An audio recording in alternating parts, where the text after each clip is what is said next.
Realty and Realty. I'm Cassie. I'm Nicole. I'm Shy.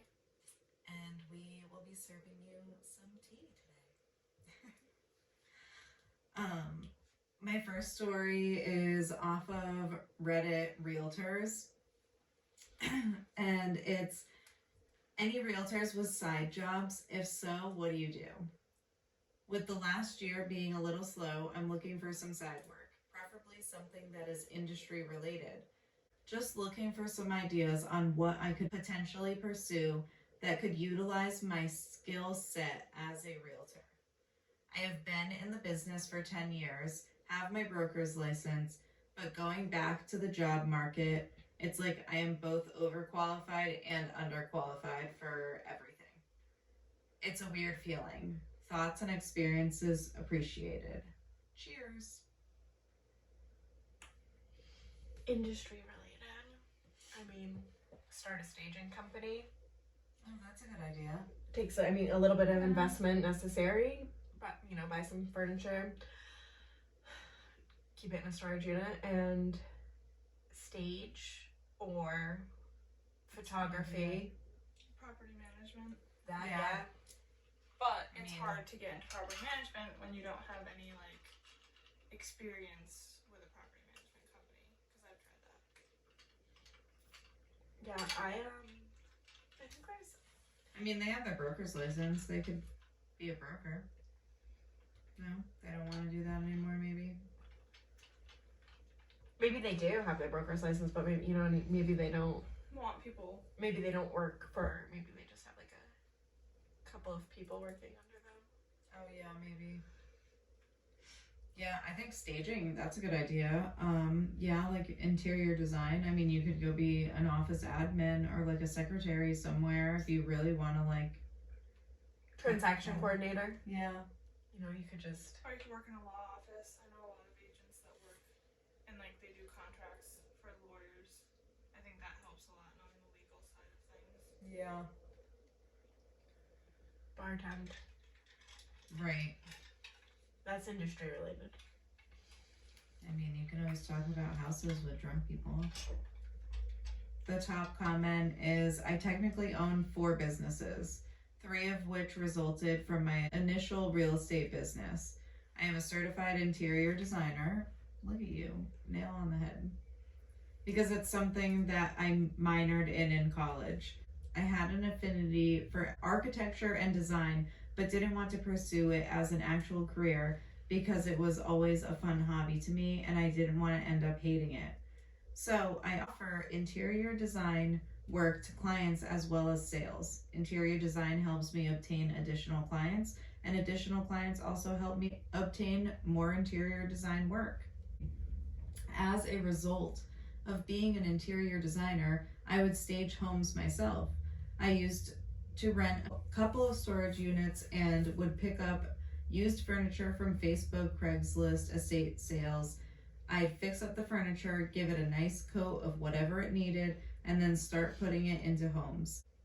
I've since developed that into a business and have $200,000 worth of furniture inventory to stage homes with, and I have an average of around 10 homes staged a month. Staging starts at $2,500 for me and gets progressively more expensive based on how much you want to stage. And most recently, I purchased a self-storage facility. I needed a place to store my staging inventory, and honestly, I didn't want to spend money on renting a warehouse because it was expensive for the space I needed. So I ended up buying a small storage facility instead. I have 307 storage units on the lot, 10 of which are reserved for my staging, and the remaining 297 are rented out to the public. Wow, I love that for him. Yeah, that's so smart. Might steal that idea. Right. That's impressive. Good for you. You go, fun Coco. I have a master's and 8 years of real estate sales experience. Companies don't even consider it as sales experience. Jobs that recruiters used to throw at me before real estate won't even consider me now. I used to be in management, and now I'd be lucky to get a supervisor role if it's boggling. It's mind-boggling. Wow, guys. I teach a spin class 3 days a week using my branded water bottle. I'm not teaching a spin class. That just reminds me of that Schitt's Creek. I love that. Oh my god, I love that show. I've never seen it. Oh. I am a hairdresser, entertainer, and investor. First few years I drove an Uber. I suck. A droover. Today is not my reading day. It'll be a great episode. Next one is from Realtors as well. Overpriced listing, maybe not. Hello, fellow agents. Looking for some advice. I took a listing from a family member. I suggested a price that was around $625K as fair market analysis. Sellers wanted $649. Been on the market for 37 days, no showings. It's located in a small rural community, so I didn't expect a lot of action. Recently, 2 other listings came up which are very comparable, almost the exact same houses, but both are listed for $649. There is another comparable, smaller but similar, listed at $589. It's been on the market for 32 days. I suggested dropping down by $10K to see if it would bring in some attention, but my sellers are insisting that their house is nicer. To be honest, it's basically the same thing as the competitors and do not want to price reduce. One of those other listings is in my office, and I contacted the listing agent to ask how much traffic she was getting. She told me that she's in the same boat. Do you think a price reduction is really going to move anything? Do you think it might just be the location in this rural community? Should we try and cancel and relist? Any insight would be nice. It would be interesting to hear someone who was in a similar situation and managed to sell successfully. I mean, if the other houses aren't getting any activity either, then I think it's a location problem, you know, or maybe nobody's looking in that price range. Like, is it I mean, obviously there's more than one house listed in that price range, but is it like in general like a wealthy area? Are the people who are going to be moving? Yeah, I mean, if they're going for $649, I'd imagine it's a pretty nice area. Yeah. I would hope. But What did they list at? $625. Okay, and the 649s aren't moving either. Right. And then there's a smaller but similar listed at $589. Yeah. But it's been on the market 32 days. They've all been on the market for over a month. How recent is the story? 14 hours. Okay, so I feel like that's just like, that's the market right now.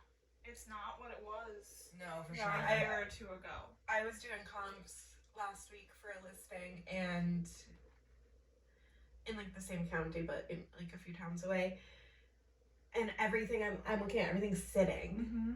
And you're that's not having the bidding wars anymore. yeah, and it's Yeah. not that it's at a lower price range too. Everything is sitting, Mm-hmm. and not dumps either. And like, respectfully, everyone thinks their house is the fucking Taj Mahal, but like, Yeah, you gotta be you have to realistic. tread lightly too. Yeah. But you also have to like, if you think a price reduction would help, you have to, you know, really advocate for that. And if they don't want that, then that's okay. But you have to be upfront with them. Your house is gonna sit. Yeah. Do you like, how badly do you want to sell your house? But I think, I don't know, I think that's a market thing. Yeah. It's not what it was I a think couple years that- ago. They should sit down and have a serious conversation about the seller's goals, and if they're fine with waiting. I mean, at the end of the day, it's ultimately the seller's choice, but you just definitely, like Cheyenne said, like. And I think right now it's tough too because you've got all those people that waited it out for prices to go up and interest rates to go down, and guess what? It didn't It's happen. not. And they're finally ready to list because they waited it out, and it's not the market that they should have and could have listed in.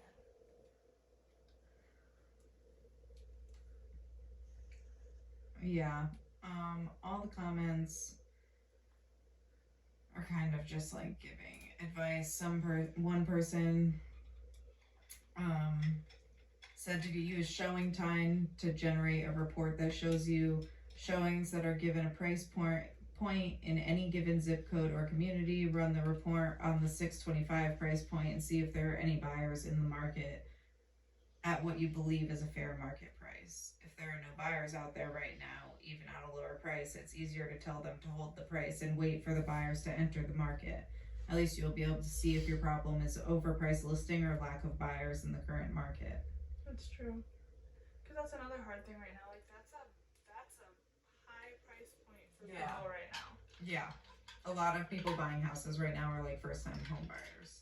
Yeah, and then to have multiple Well, similar homes in the similar price range. And I mean, I don't know, obviously, I don't know where this is and what their MLS is. I would assume that most MLSs are the same, but like we can look at our listings and see how many people was it like auto emailed to, how many people have marked it as interested maybe or not interested. That would definitely be something, you know, because if you go on and see, well, it was auto emailed to 3 people, Yeah. that means the buyers are not there in that area in that price range. Right. Yeah, no, for sure. I agree. It's just unfortunately the way things are at the current moment. Yeah, like the you said, market in that sucks, price range. inflation's high. Yeah. Yep. Everybody's basically saying just that. As long as I thought they were going to. Well, maybe, I don't know, maybe people got a little too comfy with the real estate market being like crazy, and now like, because not for nothing, I mean, I think being a new agent during this time was good and bad, because it's like it was good because everything was so fast and things were happening so fast and the houses were going so fast that, you know, being a buyer's agent sucked, being a seller's agent was great, but now it's like, when you really look at it, what skills did you genuinely learn from how fast the market was moving? 'Cause, Right. like, honestly, Well, I think a lot of agents are falling out of the market right now because they're like, oh, well, I have to work. That's exactly what I was just gonna say. You know? There's a lot of agents dropping off saying, oh, I'm gonna deactivate, oh, I can't do this anymore, it's costing too much, because they were just flying off the shelf. You really didn't have to work for it. I mean, Yeah, houses were selling themselves. yeah. Yeah. And now So- you have to sell yourself Right. because there's a million agents Right. and the market's going back to What it was. Where you actually had to work for what you're doing. I'm not saying that this guy isn't working, but like, No, I mean, it just sounds like it's in an area that people aren't looking, and the price range is a little too high for. The average buyer. Right. and you just gotta flex with the pace of the market. Yeah. I mean, unfortunately, houses that are priced at that price point do sit. Like, they don't just. There aren't buyers looking for $500,000 homes. No, Like, that's not tens. Like you said, like it's a lot of first time buyers. The average person's price range is gonna be like $250, 4 on a good day. and that's just Yeah. Yeah, right. Exactly. Random question for my fellow agents. It's from 1 hour ago. ooh. So we could, comment? I was gonna say we could reply to this one. Fresh tea. Yes, this one's a fun one too. What do you wear? Do you switch it up depending on if it's a showing, open house, listing appointment, etc.? I see agents in my area holding open houses with leggings and a t-shirt. Then I see other agents in my office wear more business casual to business clothes. I have been working with a family and friends, and so I've been pretty casual with them, but would like to expand my network along with working in higher middle class market, $500,000 to $600,000 listings. And I'm at a loss for what potential clients would expect. I don't want to overdress and be intimidating, nor underdress and look lazy. Should I wear something that expresses who I am so I can stand out? Some nice jeans and a nice top with flats giving a New York style? Or is that not appropriate? What do you guys think or wear? I love this. Yeah, I knew that this was a good one. I love this. And I know I talked about that like client that I met with recently, talking to me about that agent that she had met with that she chose not to go with. That was one of the things she said about she said that she showed up in jeans and a windbreaker, just like looking a mess, and she was like, you look so nice, like you look professional, like you're here to do a job, not. You get one first impression.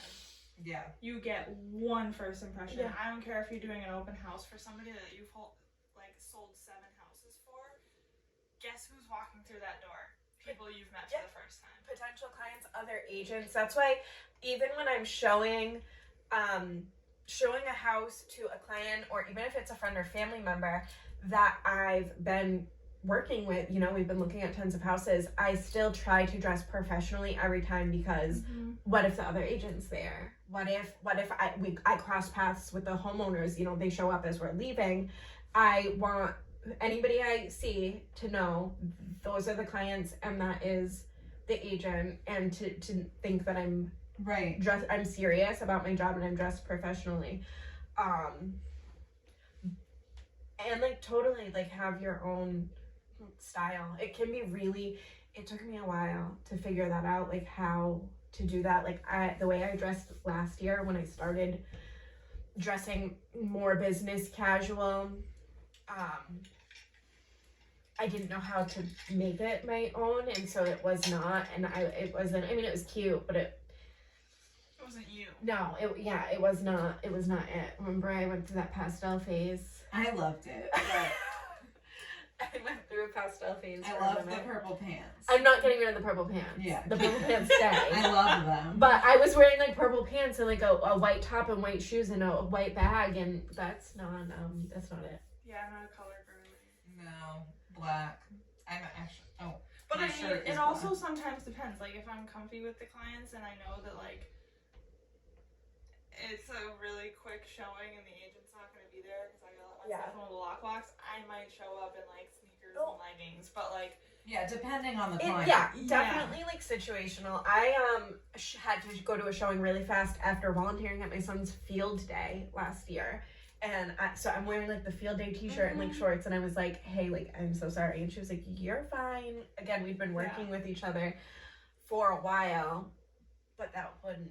Yeah, no, like, I've held open houses and the agents walk in with their buyers and I don't know who's the agent or the client. Yeah, I've seen like the hoodie and like some patterned leggings and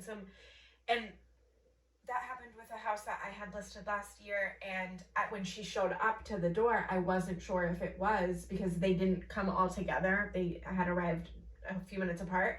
I wasn't sure if it was the agent or the client, because she was not like... Well, and I've like heard agents, and all the power to them if they're comfortable in what they're wearing, that's awesome.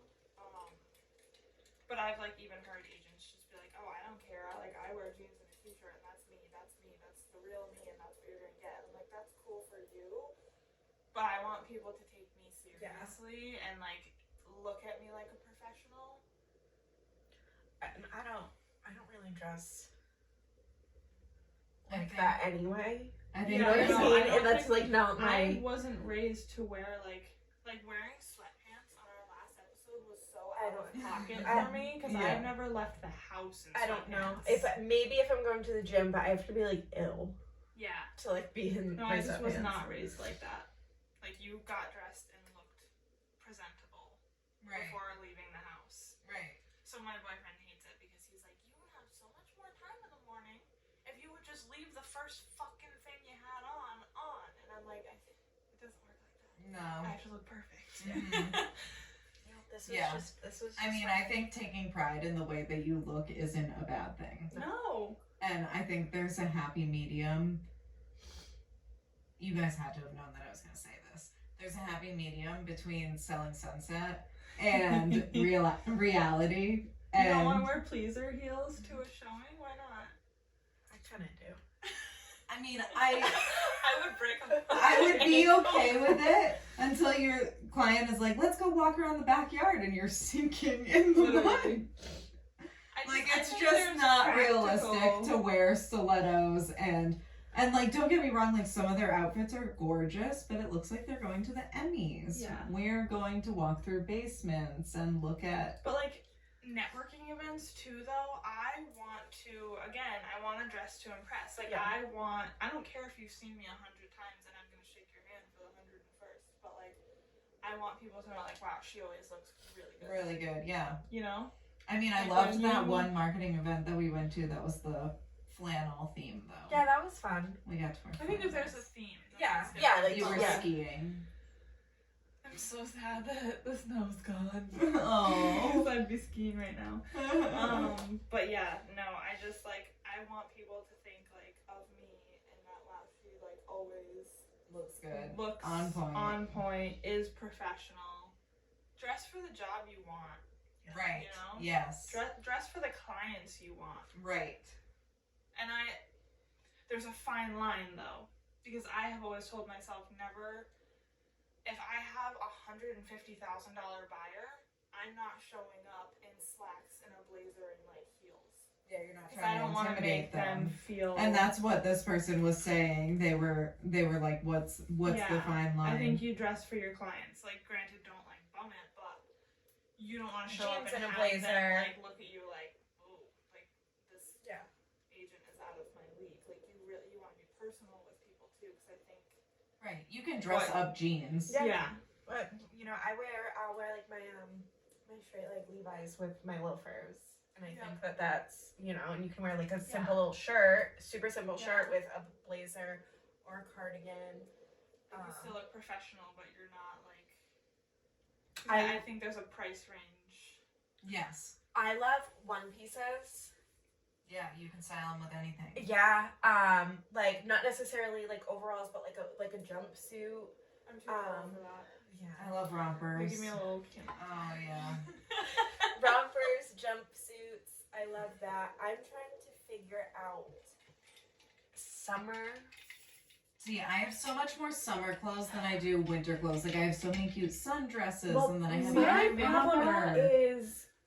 problem is with summer clothes. I have tons of cute stuff, but I don't know. Like,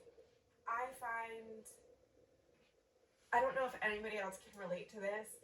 That having tattoos, I feel like outfits that are not inappropriate look inappropriate on me because I have tattoos. I have the back of my thighs tattooed with like lettering, and you know the front of my thighs, like my knee.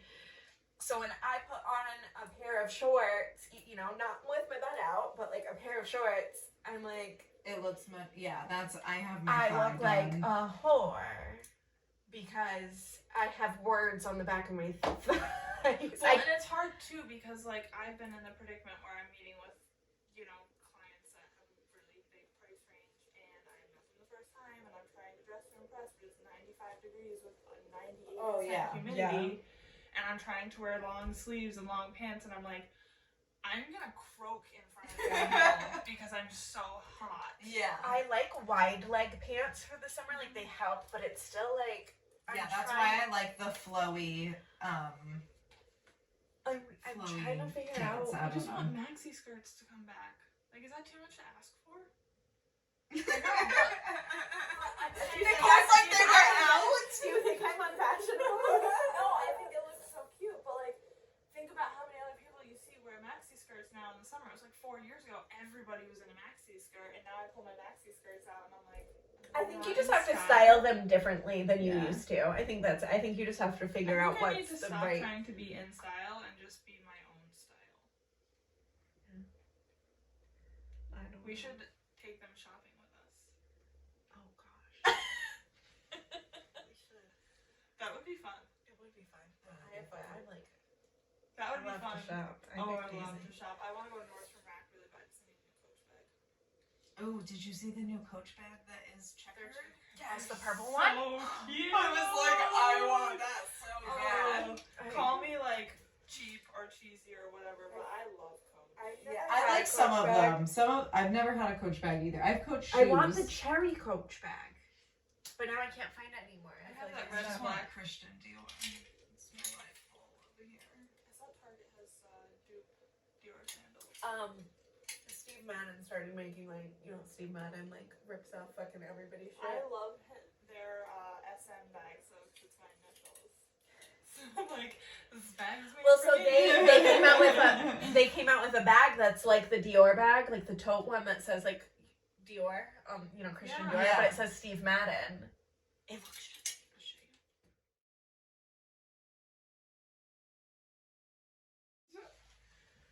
Oh, it is cute. I saw have a lot of seen that, Dior, though. actually. Yeah, and then like the Steve Madden. Did anybody see like last summer the Steve Madden like Hermes sandals? They're Mhm. literally like exact dupe of the like. No, but I wanted to get the Target jellies that are the dupe of the Gucci jellies. Oh, I didn't see those when I went last time. They're not there anymore. They were there last summer. Yeah, okay. But they have dupe Dior sandals. Do they? Like the one straps that say like the shit on them. Yeah, I'm so designer. The shit on them. They got the like shit. So yeah, top comment was, first impressions are everything. You don't get second chances on them. Always dress to impress. You never know who you'll encounter. Yep. Amen. Amen, sister. Yeah. Everybody's like business, casual, slacks, flats, a blouse. I cater to price point. Always modest, never flashy. I don't wear flats. I don't fuck with flats. I wear all black. Polo, pants, shoes, almost every day. My shoes and pants formal enough so I can put on all black dress shirt once in a while. It helps that my brand colors are mainly black and white. For me, decision fatigue is real, so this helps with that. I want to wear heels more, but I'm so tall that like I don't want to intimidate people. I've never Does that heard sound the stupid? phrase decision fatigue, and I have never felt something more in my life. Yeah. That's me. But yeah, no, I like really have been trying hard to wear heels more and tell myself like tall girls are okay. But then I do feel like every You look comment good in I get. heels. I know that, but like I mean, when you were on roller skates and I was standing next to you, that was a whole different story. She's like another foot taller than me. I'm like, oh god. Wear the heels. Yeah, wear them. Are- We're leaving that. Are No, I'm just you kidding. intimidating or are they intimidated? mm, It's a them problem, not a you problem. Wear the fucking heels. Yeah, wear them. okay. Because you do look good in them. I'm so you're intimidating. People tell me I'm intimidating. I don't understand that. I don't tell me that. I think we're all intimidating, I but don't we're all understand. also like little fuzzy bunnies. And So we're like, people we're tell not me I'm intimidating. I'm like, where? Right. I mean, if you don't know you, and I mean, I can see You have like a bitch face. I was gonna. That's. I think we all I have. saw me. She saw me at Target, and Dan spotted her first, and I like shot a look over, and she's like, "You look so mad." Well, so first of all, I turned away from you because I waved and you didn't see me, and so I literally spun around and I was like, it's fine. You're like, I'm But gonna do Oliver this again. just stood there like trying to get your attention. But I was like, no. I was in line at Starbucks and there was people behind me and in front of me, and I waved and she didn't see me, and I was like, I'm fucking done. I'm out of here. But yeah, then she came over. I was like, I thought she was upset. So let's end this episode. Like, subscribe, follow. Spotify, YouTube, Instagram, TikTok, and now on Facebook. Oh yeah, Ring the bell. we're on everything. Ring the bell.